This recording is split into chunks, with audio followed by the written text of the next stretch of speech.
संबित पात्रा, अब ये बता दीजिए ऐसा क्या बोल दिया राजनाथ सिंह ने वहां कि पाकिस्तान दिखाने से डर गया?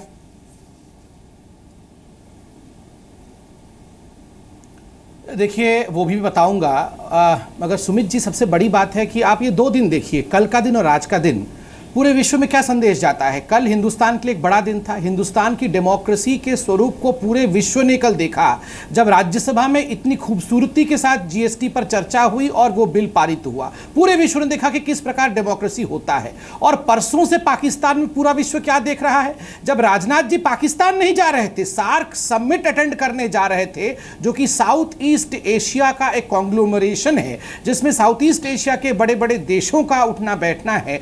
उससे उतरने से पहले पाकिस्तान में सैयद सलाउद्दीन, जो कि एक आतंकवादी है, और हाफिज सईद, ये इस तरह के लोग वहां एयरपोर्ट से चंद फीट के दूरी पर राजनाथ जी के खिलाफ, भारत के खिलाफ जहर उगल रहे थे।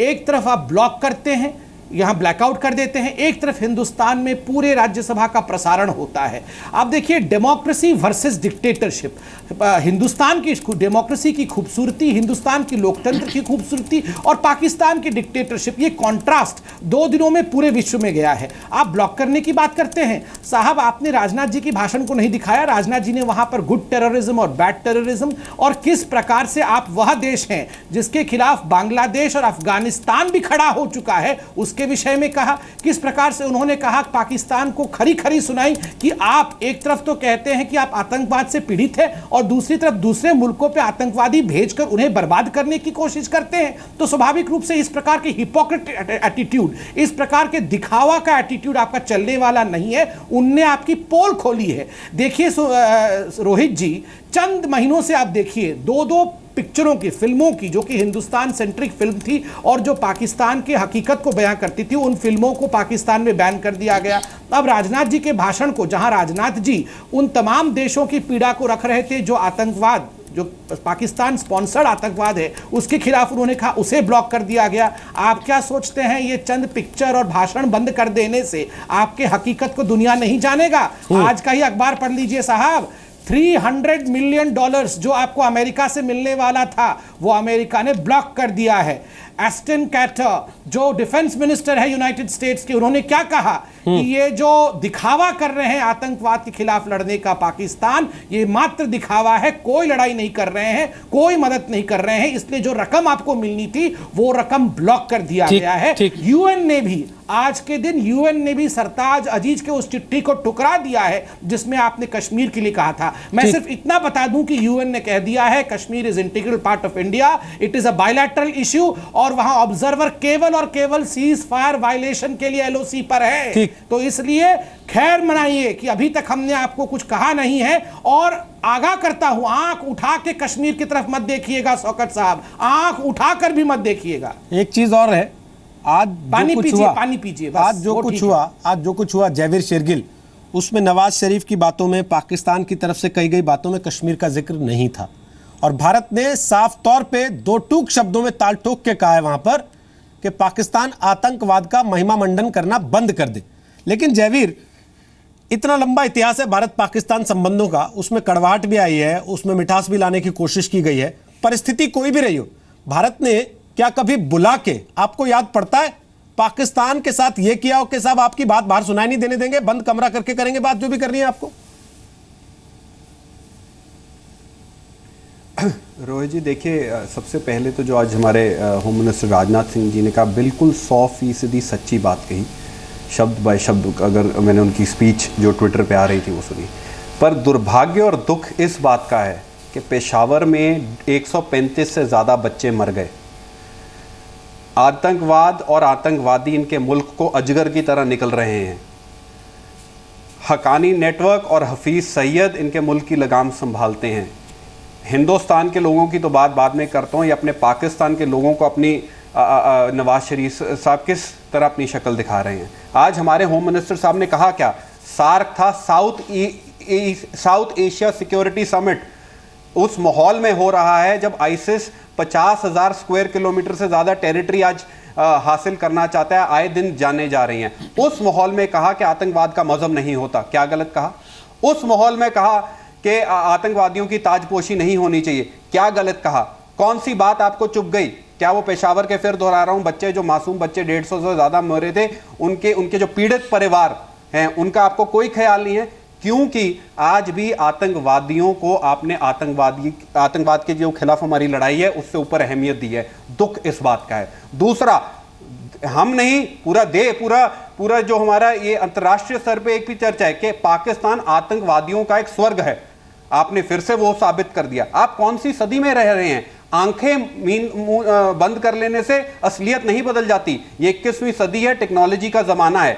आपने अपने लोकतंत्र को नीचा दिखाया है। आज मैं पढ़ रहा था, आप गिलगिटिस्तान, बाल्टिस्तान, बलूचिस्तान, हिंदुओं पे जो माइनॉरिटीज पे अटैक हो रहे हैं उस पे भी आपकी पार्लियामेंट चर्चा कर रही है। आपके लोकतंत्र का कौन सा पहिया ठीक चल रहा है? मैं तो आज आपसे ये सवाल पूछना चाहता हूं। और दूसरा, आप जब बात करते हैं कश्मीर का, आपने जिक्र किया नहीं किया, 2008 से लेके काबुल के अटैक से लेके जलालाबाद, पठानकोट, दीनानगर की बात करते हैं। मैं आपको बता दूं, जैसे मेरे भाई संबित ने भी कहा, हमारी अच्छाई को हमारी कमजोरी मत समझिए। आज आतंकवाद की लड़ाई हिंदुस्तान और सिर्फ पाकिस्तान के परिप्रेक्ष्य में मत देखिए। आज एक पूरा एक इंटरनेशनल प्लेटफॉर्म पे हम सब इकट्ठे हो रहे हैं और आप उनकी ताजपोशी में लगे हुए हैं। फोर्ट मुजैरा से हफीज सैयद साहब अपना बेस शिफ्ट करना चाहते हैं, पाकिस्तान आर्मी उनको सप्लाई करती है। पाकिस्तान में पैरेलल कचहरी चलती है जो ये आतंकवादी चलाते हैं, और एक इनके सिटीजन ने एक पिटीशन की है सुप्रीम कोर्ट में कि बता दीजिए हमारी सरकार कौन चलाता है, आतंकवादी के नवाज शरीफ साहब। और जहां तक नवाज शरीफ साहब की बात है, उन पे हम विश्वास भी कैसे करें? ये वही हैं जो कारगिल के दौरान थे, ये आज वही हैं जो एक लाचार और एक बेबस सरकार थी। और आज साहब आप हालात की बात कर रहे थे, अगर मैं आपको हिंदुस्तान और पाकिस्तान के जीडीपी और हमारा जो डेवलपमेंट इंडेक्स बता दूं तो आप यहां मुंह नहीं खोल पाएंगे। तो बात है हिंदुस्तान की, तो बात छोड़िए, अपने लोगों के सामने तो खरे उतरिए, अपने आने वाली पीढ़ी, अपने भविष्य को बचाइए।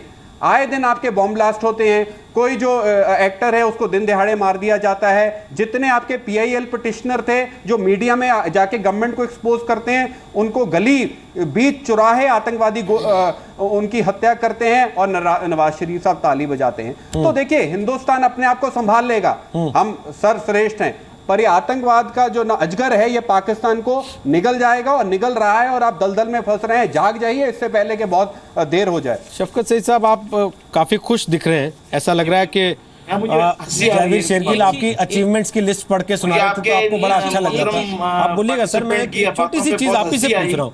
उन्होंने, शफकत सईद ने जितनी भी बात की अब तक, उन्होंने एक जुमला बार बार बोला है। उन्होंने कहा कि जो दुश्मन मुल्क हैं दोनों, भाई अगर दुश्मन मुल्क हैं तो आप सार्क में इनवाइट क्यों करते हैं? दुश्मन मुल्क हैं तो फिर आप यहां भी क्यों बैठे हैं? जब हमने फोन किया आपको कह देना चाहिए था भाई दुश्मन मुल्क है, मैं दुश्मन मुल्क में नहीं जाता। जनाब, मैं एज एनालिस्ट आया हूं और आपकी रिक्वेस्ट पे आया हूं। कर्नल साहब से मैं कहना यह चाहता हूं कि फौजी हैं और शायद इस बात को बेहतर समझेंगे कि ये पूरा जो सार्क सम्मेलन हुआ है एक मिलिट्री एक्सरसाइज के तरीके से हुआ है। जैसे मिलिट्री में एक्सरसाइज होती है कि ये आने वाले हैं तो इस गली में, इस कूचे में, इस सड़क पर यह डिमॉन्स्ट्रेशन होगा, इसमें इतने आदमी आएंगे, फिर जब आएंगे तो इनकी स्पीच ब्लैकआउट कर दो, स्पीच ब्लैकआउट करने के बाद इनके साथ ये व्यवहार करो, उसके बाद लोग टीवी पर आ जाए और कहें दुश्मन मुल्क है। तो ये मिलिट्री एक्सरसाइज मत करो। जमहूरियत का आप नाम बदनाम कर रहे हो। जमहूरियत आपके यहाँ है नहीं और जमहूरियत का आप नारा लगाते हो कि हमारे यहाँ जमहूरियत है। अगर आपके यहाँ फौज चला रही है शासन को, तो बताओ कि फौज चला रही है, फौज से ही बात होगी और फौज हमारी बात करेगी, क्योंकि आपकी फौज से फौजी बात करेगी। और ये बहुत दिन दूर नहीं है कि जब फौज ने बात करना पड़े, ये मैं आपको साफ बता रहा हूँ।